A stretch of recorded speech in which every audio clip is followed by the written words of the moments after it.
Hello everyone, and welcome to Blank First Page.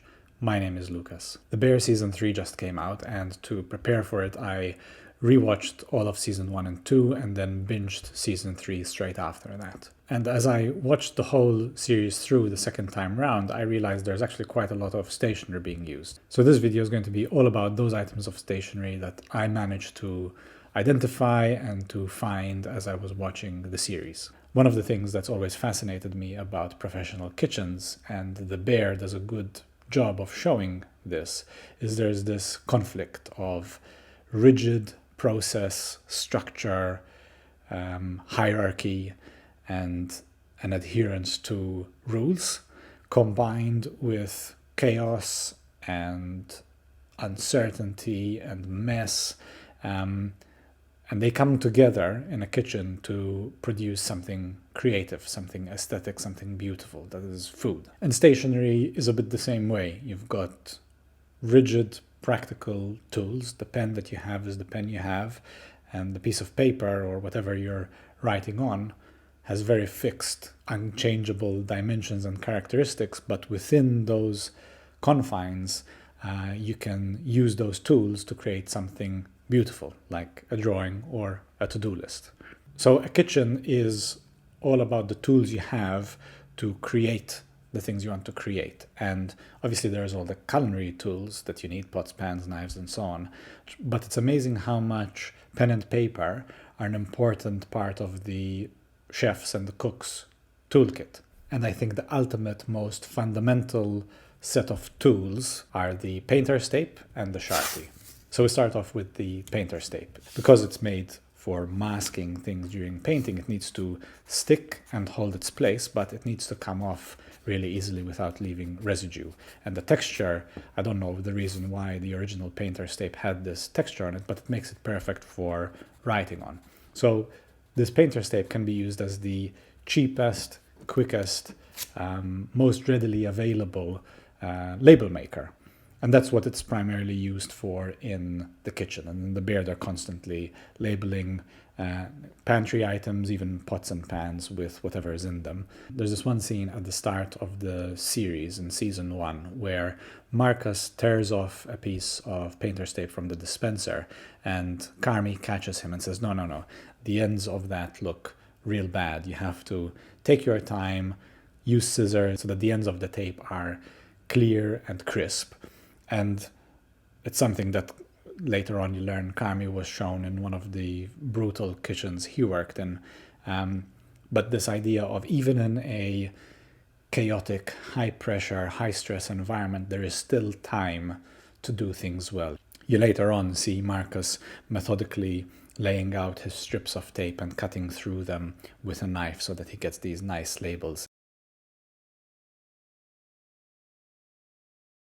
So the natural companion to painter's tape is the Sharpie. They use plenty of Sharpies in the Bear. It's a permanent marker. There's nothing particularly pleasing about it. It's this gray, ultra-utilitarian pen, but it is very practical. Fine tip, permanent, so won't smudge, goes down, dries quickly, especially on painter's tape. And I don't know the formula that the Sharpie company uses versus any other permanent marker, but Sharpie got it right. So much so that even when it's not a Sharpie brand, you refer to it as a Sharpie. And equally, when you have a Sharpie where the tip has been worn down or it's running out of ink and it's not working at optimum performance, the frustration that comes with that is through the roof. 4 chicken and pepper, 41 dogs, 6 Greek salads, somebody get me a fucking Sharpie that fucking works!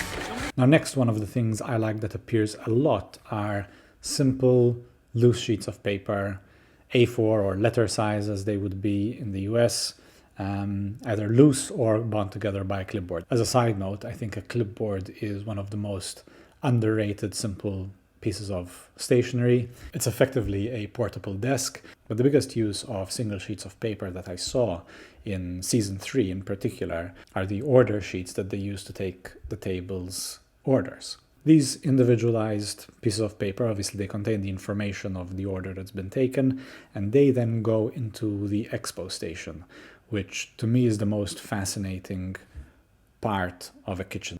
There's this Jedi Master organization aspect of controlling that expo station, and it's all based on these loose sheets of paper that physically move through the expo station, and the different people who run expo stations have different systems, which is why that loose sheet of paper is so important, because it is flexible in an infinite number of ways. Everyone has their own way of running it. They use different colored Sharpies to write on them, make little notes in the margins, and move them through the expo station to give themselves a visual understanding of what is going on where, how long it's going to take, when it's going to be ready, and so on. And the thing I like the most about this whole system is that the paper serves its incredible purpose, runs through the expo system, gets used and abused, written on, moved around, and at the end of it, it's discarded. It's the same satisfying feeling of scratching something out physically on a to-do list. So I've spoken about I'd say the most brutalist, ultra-practical pieces of stationery in a kitchen: the tape, the Sharpies, the loose pieces of paper, the expo station. Now I'll talk about some of the more refined choices that seem to be made by the characters for what they choose to write with and what they choose to write on, more for themselves than things that are used in general in the kitchen. And the first thing is the click pen. Other than the Sharpie, I think the only pens that they use are click pens, which from a feature perspective makes complete sense in a kitchen. You don't want to be fumbling around with a cap on a pen, not to mention because of the nature of the kitchen, you're likely to lose it, and you don't want it ending up in someone's food. So it makes sense that they all go for click pens. You can quickly whip out of the chefs, they have their pen pockets on their sleeve, or front of house might have it in their jacket pocket. The only click pen I was able to identify was Carmy's, and he uses a Pilot G207. It's a pen that many of you have recommended to me in the comments over my videos. It's a refined choice because it's a gel pen. It's very smooth when you write with it. You've got the grip, which again makes sense if you've got in a kitchen environment, if you've got wet or oily fingers. It's got the clip on it. It doesn't smudge very easily. It's a great choice. The clearest shot I got was in the scenes where Carmy is writing his non-negotiables, which there's something unsettling about the way he writes his S, by the way, from the bottom up. So other than that one, I couldn't identify any of the others that are used, but Sydney uses what seems to be a metal pen. Maybe it's a Pilot Birdie. She uses it in conjunction with her leather pocket notebook that I'll talk about in a second. Cousin Richie also has one that he uses, that he keeps in his breast pocket. That one has a silver click part and it seems to be fully black, whereas the Pilot has a transparent part to it. The one Cousin Richie uses might also be a Pilot. I have this recollection of seeing those pens in a stationery store, but I just couldn't for the life of me find a picture of that pen, a version of that pen, to confirm this suspicion that I have that it's a Pilot. So moving over into the last piece of stationery, which is all their notebooks. And this is the one item of stationery that actually gets its own mention and is its own character in a way, and in particular Carmy's notebooks. So along the story you learn that Carmy went and did his apprenticeships in various famous restaurants around the world, and each time he seems to have got a notebook that is specific to that experience, to that apprenticeship. He labels it meticulously as such, and then all his notes, his recipes, he even does drawings as he goes along of the ingredients and of the food that he makes. All of those go into this one notebook, and then it's kind of his reference. So here he's using this idea, which I've spoken a bit about in my previous videos, where you have notebooks related to a particular project. The notebooks he uses seem like the moleskin type notebook. It is hard to say because the only giveaway on a moleskin is the actual branding on the back. So the only one I'm not sure about is the light blue one that he uses for his Copenhagen apprenticeship. It could be a Leuchtturm. I'm not sure. The thickness seems thicker than a moleskin is, but the giveaway sign to determine the difference would be the width of the notebook, and you don't get enough of a good look in any of the scenes to say one way or the other. I've got versions of both. I've got moleskins that I've used for work, both hard and soft cover. And I've also got a Leuchtturm that I've used as one of my investing notebooks. The Leuchtturm is definitely the higher end notebook. The paper is nicer, but there is nothing wrong with a moleskin. There's not a lot to say about them. I find them to be pretty boring notebooks, but sometimes that's nice. Cousin Rich has a pocket notebook that he again keeps in his breast pocket, and that seems to me again to be a pocket-sized moleskin. I've got a couple of those myself. I like the way Richie uses it because he uses it to jot down specific thoughts. He gives his daily speech and kind of pep talk to his front of house staff.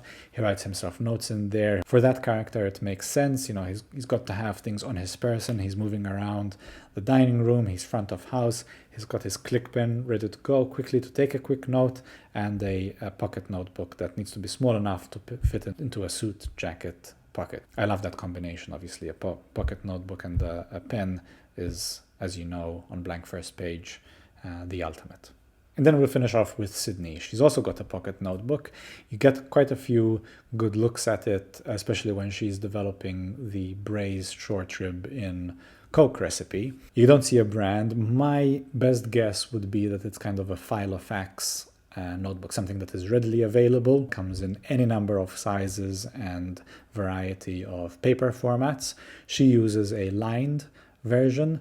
Again, a really nice choice, I think, for a character like hers, where she is moving around a lot. She doesn't have all the time a permanent station where she can have a larger format notebook. She needs something both in pen and paper that are small, compact, but with a bit of style. I do like myself a small leather notebook. This one, I have one which was gifted to me many years ago, which my wife has used as her grocery list notebook. So thanks for watching. I made this episode mainly for myself to give me an excuse to, one, go through and watch all 3 seasons again, just so that I can look for the scenes with stationery in them and enjoy the show again.